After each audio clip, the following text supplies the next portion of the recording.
क्या बागेश्वर धाम के धीरेन्द्र कृष्ण शास्त्री जी और कथावाचक जया किशोरी जी की शादी होने वाली है। देखिए, धीरेन्द्र कृष्ण शास्त्री जी जो है वो लगातार चर्चा में है। कुछ लोग उन्हें ढोंगी कहते हैं, कुछ लोग कहते हैं कि बाबा में चमत्कार है। वैसे बाबा अपने बयानों को लेकर भी सुर्खियों में रहे। बाबा ने हिंदू राष्ट्र की बात की तो ये सुर्खियां बन गई। मेरा साथ दो, हम हिंदू राष्ट्र बनाएंगे। बाबा चमत्कार की बात करें तो वो सुर्खियां बन गई। कर देना वरना नंगा कर दिया जाएगा। हम हनुमान जी के सेवक हैं, ललकार कर करते हैं कि हमने संतों की चरणों की तपस्या सीखी और सन्यासी बाबा की कृपा को पाया है। लेकिन इस सुर्खियों, विवाद, टीवी इंटरव्यू, तमाम चीजों के बीच में एक खबर जो लगातार चर्चा के केंद्र में रही वो रही बाबा बागेश्वर की शादी की बात। और तमाम मीडिया चैनलों ने जाकर बाबा बागेश्वर से पूछ लिया कि आप शादी कर रहे हैं क्या जया किशोरी जी से। कुछ वेबसाइट तो ऐसी थी जिसमें उन्होंने लिख दिया कि जया किशोरी जी ने जो है वो बाबा बागेश्वर को प्रपोज किया। तो क्या क्या लिख दिया, मतलब तमाम सारी कहानियां जो है वो लगातार बनती रही। अब सनातन परंपरा को मानने वाले, हिंदू धर्म को मानने वाले तमाम लोगों में उत्सुकता जो है बढ़ गई। कई लोगों ने तो कल्पना कर दिया कि उधर जया किशोरी जी जो हैं काफी पॉपुलर हैं, इधर बाबा बागेश्वर पॉपुलर हो रहे हैं, दोनों की उम्र जो है 25-26 साल के आसपास है। ऐसे में क्या वाकई में कोई शादी जैसी बात हो रही है? क्या दोनों एक दूसरे को जानते हैं? और वैसे बहुतेरे सवालों के बीच में हमें लगा कि जो सच है वो हम आप तक पहुंचाते हैं, क्योंकि अफवाह जो है उस बड़ी तेज दौड़ती है। मतलब कहां से कहां पहुंच जाए पता नहीं लगता। तो सच जो है वो हम आपको बताते हैं। तो कहानी का सच ये है कि चाहे बाबा बागेश्वर हो या फिर जया किशोरी जी, ये दोनों बड़े पॉपुलर चेहरे हैं और इनकी पॉपुलैरिटी का फायदा जो है वो किसी और ने उठा लिया। मतलब इस कहानी में जो ट्विस्ट आया है शादी वाला, वो एक्चुअली एग्जिस्ट ही नहीं करता है। जी हाँ, आप जानकर शॉक होंगे कि बाबा बागेश्वर कभी जया किशोरी से नहीं मिले हैं और जया किशोरी जो है वो कभी बाबा बागेश्वर से नहीं मिले। सवाल है फिर ये स्टोरी आई कहां से? तो ये स्टोरी आती है विवादों के बीच में।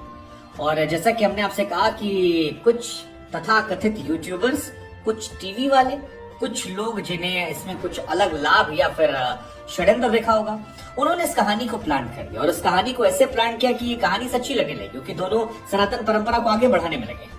लेकिन इस खबर की पुष्टि कैसे हुई? आपके मन में सवाल आया कि भाई हौसताम भी झूठ बोल रहा। तो हम आपको बता दें कि बाबा बागेश्वर से आपने ये सवाल पूछा कि आप शादी करने वाले? उन्होंने कहा हाँ। पूछा कब करने वाले? कहा बहुत जल्दी। बोला किसको बुलाएंगे? कहा इच्छा तो सबको बुलाने की है, लेकिन सबको थोड़ी ना बुला पाएंगे, इतनी भीड़ हो जाएगी। हालांकि छतरपुर में इस टाइम काफी डेवलपमेंट हो रहा है, वहाँ काफी काम होने लगा और अब संख्या जो है भक्तों की वो लाखों में ज्यादा हो गई है। मतलब सोमवार मंगलवार में तो इतनी ज्यादा भीड़ हो रही है कि वहां पुलिस प्रशासन के हाथ पांव ढीले हो रहे हैं। लेकिन जया किशोरी ने कहा कि वो कभी भी बाबा बागेश्वर से नहीं मिली। इनफैक्ट वो उन्हें सही से जानती तक नहीं है। जया किशोरी जी से मैंने खुद सवाल पूछा। मैंने कहा कि आपका क्या कोई अफेयर चल रहा है? उन्होंने कहा यार मीडिया वाले जो है ना वो कोई भी कहानी बना देते हैं। मतलब थोड़ा तो एथिक्स रखना चाहिए मीडिया वालों को कि किसी व्यक्ति के बारे में अगर आप लिख रहे हो, किसी की तस्वीर को आप छाप रहे हो, किसी को आधार बनाकर प्रेस कॉन्फ्रेंस में सवाल पूछ रहे हो, तो कम से कम इतना तो रखो कि भाई वो अपनी बात कह सके। उससे पूछ लो कि भाई तुम्हारा भी इसमें कुछ है या केवल हवाबाजी चल रही है।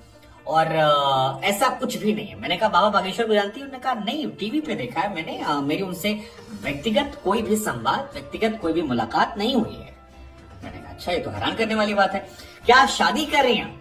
तो उन्होंने कहा नहीं जी, शादी भी नहीं कर रहे हैं। अभी मुझे सनातन परंपरा के लिए, समाज के लिए बहुत सारे काम करने हैं और फिलहाल मेरा शादी का कोई भी इरादा नहीं है। इसलिए जो ये खबरें हैं ये पूरी तरह से मिथक है, झूठ है, अफवाह है और इस पर कहीं से कोई यकीन ना करे।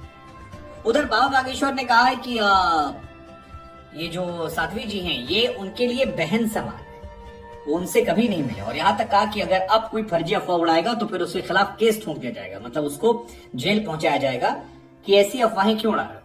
और वो शादी करने वाले हैं, लेकिन वो कोई और होगा। अब वो कौन होगा, किससे होगा, कब होगा, कहाँ होगा, ये नहीं बताया। हालांकि ये कह दिया है कि बहुत ही जल्द शादी करने वाले। और इसके पीछे कहा कि उनके गुरु जी ने उनसे कहा है कि बच्चा अब तुम शादी कर लो। बाबा बागेश्वर कहते हैं कि उनके गुरुजी ने कहा कि पहले ब्रह्मचार्य का पालन करना था, वो तुमने कर लिया, अब गृहस्थ जीवन का पालन करो। और समाज में बहुत सारे ऋषि मुनि ऐसे हैं जो गृहस्थ जीवन में रहे हैं, उसका पालन किए हैं, तो अब तुम भी गृहस्थ का पालन करो और सेटल्ड हो जाओ। और दूसरी तरफ उधर उन्होंने कहा कि जया जी से वो नहीं मिले हैं, जया जी को जानते नहीं हैं और इसलिए कोई अफवाह न उड़ाए, वो उन्हें एक बहन की नजर से देखते हैं। तो हमको लगा हम आपको बता दें।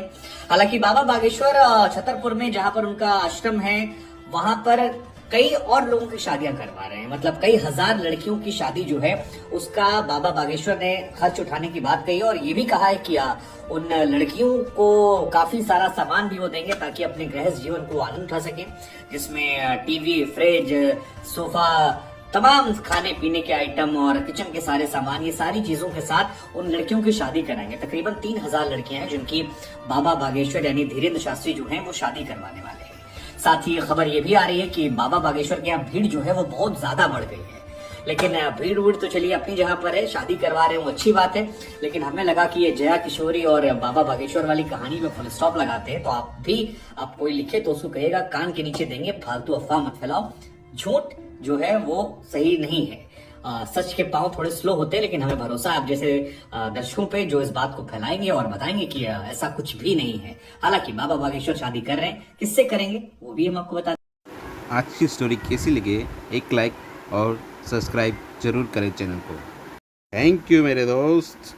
स्टोरी को लाइक करें और चैनल को सब्सक्राइब करें।